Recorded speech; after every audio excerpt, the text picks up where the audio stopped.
National Weather Service in Des Moines has issued a tornado warning for northwestern Polk County in central Iowa until 6:45 p.m.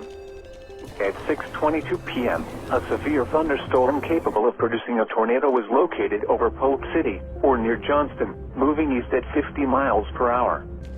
Expected hazards include tornado. This is a radar-indicated threat. The following impacts are expected. Flying debris will be dangerous to those caught without shelter. Mobile homes will be damaged or destroyed.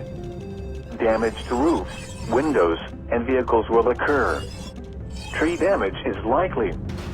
Locations impacted include Ankeny, Polk City, Silourville Lake, Elkhart, and Alma. This includes Interstate 35 between mile markers 94 and 100. Take cover now. Move to a basement or an interior room on the lowest floor of a sturdy building. Avoid windows. If you are outdoors, in a mobile home, or in a vehicle, move to the closest substantial shelter and protect yourself from flying debris. Repeating, a tornado warning has been issued until 6:45 p.m. for the following county: Polk, Iowa,